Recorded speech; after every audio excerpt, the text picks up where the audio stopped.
हम लोग two variables liner के इक्वेशन मतलब according two variables liner equation के अकॉर्डिंग टू मतलब ये टेबल है। इस टेबल हमें क्या करता है, कोई समीकरण का कितना हल होगा, वह समीकरण कैसा होगा, उसका यूं कैसा होगा, उसका ग्राफ किस प्रकार का होगा, ये सारा चीज आपको उस सवाल को बिना बनाए हुए, हाँ बिना ग्राफ बनाए हुए आप इस टेबल की मदद से पता कर सकते हो। ठीक है, जैसे अगर कोई सवाल है, क्या होता है जनरल फॉर्म क्या होता है, a1x plus b1y plus c1 बराबर 0। दूसरा क्या होता है a2x plus b2y plus c2 बराबर 0। ये क्या है, टू वेरिएबल्स लीनियर इक्वेशन का ये क्या है, जनरल फॉर्म। अगर इस वैल्यू को देखते हुए हम अगर इसका एनालिसिस करेंगे तो इस प्रकार से आपको क्या होगा, उस सवाल को बिना बनाए हुए हर चीज उसके बारे में बता सकते हैं। ठीक है, जैसे वो कैसा है, किस प्रकार का ग्राफीय निरूपण होगा, कितना हल उसका निकलेगा, उसका हल निकलेगा कि नहीं निकलेगा, वो ग्राफ का वो किस आकृति का होगा, वो युग्म किस प्रकार का होगा, ये सारा कहानी आप कर सकते हैं। जैसे क्या होगा, a1/a2 not equal to b1/b2, तो हल का संख्या कितना होगा, एक हल होगा। एक हल को दूसरे भाषा में कहते हैं किताब उसको अद्वितीय हल कह देता है। अद्वितीय मतलब मतलब नहीं के अर्थ में आता है, द्वितीय मतलब दूसरा, मतलब दूसरा हल नहीं होगा, इसका मतलब एक ही हल होगा। ठीक है, वो वर्ड समझना जरूरी है। युग्म का नाम क्या होगा, तो अविरोधी होगा। क्या होगा, अविरोधी होगा। अब ग्राफ के कॉपी पर जाएंगे तो ग्राफीय निरूपण, ग्राफ जब उस सवाल को लेकर के बनाएंगे तो ग्राफ का आकृति कैसा होगा, तो ग्राफ का आकृति रेखा एक दूसरे को क्या करेगा, प्रतिच्छेद करती है। क्या करती है, रेखा एक दूसरे को प्रतिच्छेद करती है। दूसरा है a1/a2 equal to b1/b2 equal to c1/c2। तब इस स्थिति में क्या होगा, इस स्थिति में हलों की संख्या अनंत होगा, अनगिनत हल होगा। आप जितना निकालना चाहे निकल जाएगा, आप जो मानिएगा उसके अनुसार हल होगा। ठीक है, तो अनंत हल होगा। और युग्म का नाम क्या होगा, तो आश्रित होगा। क्या होगा, आश्रित होगा। और रेखा कैसा होगा, रेखा कैसा होगा, तो समपाती होगा। समपाती मतलब हो गया, जैसे मान के चलिए, अब थोड़ा मतलब ये एक रेखा ये है, ठीक है, और एक दूसरा रेखा आप समीकरण का वैल्यू रखेंगे, ये यहाँ से बढ़ जाएगा, तो ये इसे समपाती कहते हैं। ठीक है, एक दूसरे को प्रतिच्छेद वाला में क्या होगा, ऐसे रेखा कटेगा। समपाती वाला में कोई रेखा है उस पर आकर के आगे से बढ़ जाएगा। समझ में आ रहा है। और समांतर में क्या होगा, जैसे आप कंडीशन में आ जाते हैं। पहले कंडीशन क्या है, जो a1/a2 हाँ बराबर है b1/b2 के और नॉट इक्वल टू c1/c2 के, हाँ तब कोई हल नहीं होगा। इस स्थिति में हल नहीं होगा तो हम हल नहीं निकालेंगे, वो कोनो विधि नहीं है जो आपको हल देगा। 7 विधि है ना, 7 विधि में कोनो विधि से हल नहीं देगा आप। इसलिए ये आपको टेबल याद होना जरूरी है, किस सवाल का हल निकलेगा और नहीं निकलेगा, पहले ये जांचना है। ठीक है, ये टेबल के अकॉर्डिंग टू जांचना है जो हल होगा कि नहीं होगा। ठीक है, तो हल नहीं निकलेगा, उसके बाद इसका युग्म का नाम क्या होगा, तो विरोधी होगा। ठीक है, और इसका रेखा क्या होगा, तो समांतर होगा। हल जब ही निकलता है जब रेखा एक दूसरे के टचिंग में होता है। ठीक है, तो यहाँ टचिंग में है तो अनंत हल है, यहाँ एक दूसरे को प्रतिच्छेद कर रहा है तो एक हल है, क्योंकि एक ही जगह काट रहा है इसलिए एक हल है। और ये अनंत इसलिए है क्योंकि इस रेखा पर जहां तक बढ़ाते जाएंगे वहां तक चलता जाएगा।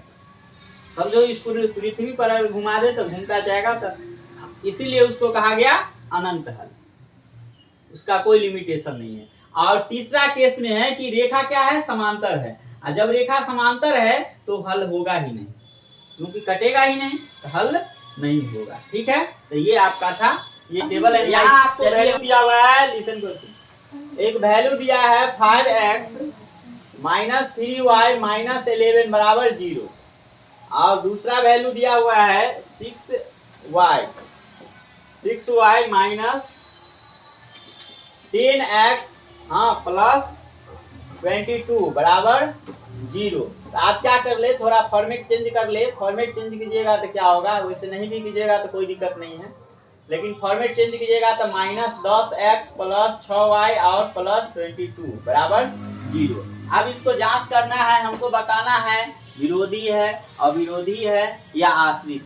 ठीक है, तो हम क्या करेंगे, सबसे पहले हाँ a1/a2 निकालेंगे, a1/a2 निकालेंगे। a1 का वैल्यू कितना आएगा 5 बट्टा a2 का वैल्यू कितना आएगा -10 काटेंगे तो क्या होगा -1/2। समझ में आ गया। दूसरा कंडीशन है कि हम क्या निकालेंगे V1/V2 निकालेंगे। तो V1 का वैल्यू कितना है -3 और V2 का वैल्यू 6 काटेंगे तो कितना आएगा -1/2 आएगा ना। ठीक है। उसके बाद तीसरा कंडीशन देखते हैं। तीसरा कंडीशन क्या है C1/C2 क्या है -11/22। इसको काटेंगे तो कितना आएगा 1/2 आएगा। और इसका जो होगा प्लस माइनस -1/2। इसका मतलब ये हुआ कि हम देख रहे हैं वैल्यू के अकॉर्डिंग टू ये तीनों क्या है बराबर है। इसका मतलब क्या होगा चूंकि लिखेंगे A1/A2 equal to B1/B2 equal to C1/C2।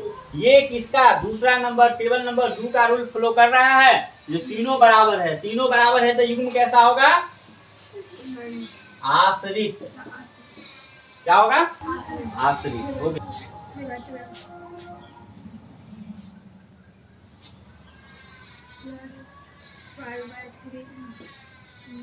अविरोधी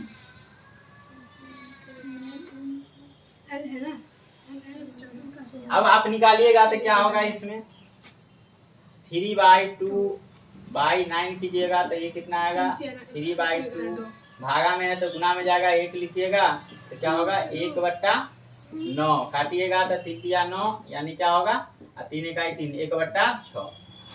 उसके बाद इसका निकालिएगा तो कितना होगा 5/3 और बट्टा -10 तो ये कितना हो जाएगा भागा 1 कीजिएगा 5/3 और गुना 1/-10 काटिएगा तो क्या होगा 5 × 5 5 × 10 गुना कीजिएगा तो क्या होगा 1 और प्लस माइनस -6। अब देखिए यहाँ हम देख रहे हैं कि ये 1/6 प्लस में है ये माइनस में। ठीक है 1/6 प्लस में है और माइनस में है तो ये दोनों नहीं मिला तो आगे सी निकालने की कोई जरूरत नहीं है। हम इसी दोनों पर आंसर कर लेंगे। लिखेंगे चूंकि A1/A2 not equal to B1/B2 इसलिए क्या होगा ये पहला नंबर रूल लागू होता है। पहला नंबर रूल में क्या था अविरोधी दिया जो x का मान क्या होगा 6 होगा और y का मान कितना होगा 1 होगा। अब इसको आपको जांच करना है तो जांच कैसे कीजिएगा तो पहले इस समीकरण पर रखिएगा। देखिए x का वैल्यू क्या माना है ये 6 दिया है और y का वैल्यू 2 × 1 और 8। ठीक है तो ये क्या होगा 6 + 2 = 8 और ये क्या होगा 8 = 8। एक समीकरण तो वेरीफाई कर गया। अब दूसरे समीकरण में देखते हैं। दूसरा समीकरण में क्या कह रहा है जो 4 × y का वैल्यू कितना है 8 -3 × x का वैल्यू कितना है 6 और बराबर क्या है 11। अब देखिए 4 × 1 = 4 प्लस माइनस 6 × 3 = 18 बराबर 11।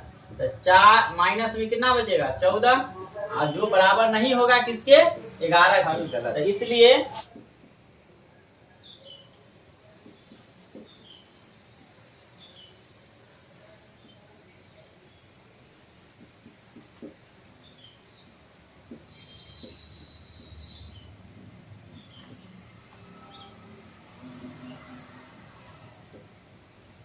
समझ में आ गया। विद्यार्थी द्वारा दिया गया हल तो एक समीकरण दिया हुआ है कितना है 3x - 2y = 9 दिया है ना। और एक बक्सा दे दिया आपको एक बक्सा दे दीजिए जो जाइए इस बक्सा को लेके जाइए आराम से घूमिएगा। हाँ डिजीलैंड दरभंगा में लगा हुआ। अगले बार वही खेला सकते हैं इतना बार गया थोड़ा सा पास में पड़ता है। जो आपको नहीं दिया हुआ है उसका वैल्यू निकालना है। देखिए कैसे निकलेगा ये ग्राफीय मेथड में भी जरूरी है। ग्राफ विधि से जो बनाइएगा तो यही टेबल बनाना पड़ेगा ऐसे ही। तो उसमें अपना मन से मानना पड़ेगा। इसमें मान के दिया है। इसमें क्या दिया है पहला में x बराबर कितना दिया है 3। तो आपको निकालना क्या है y का मान। तो क्या कीजिएगा इस समीकरण में रखिएगा 3 × क्या होगा 3 - 2y = 9। अब क्या कीजिएगा, 3 तिया 9, आइए प्लस माइनस में है तो प्लस मिला जाएगा, 9 + 2y। अब ये क्या होगा, 9 - 9 बराबर 2y। उसके बाद 0 बराबर क्या होगा 2y, और क्या होगा 0/2 बराबर y। और इस प्रकार से y बराबर क्या आ जाएगा 0। तो यहाँ क्या भराएगा 0।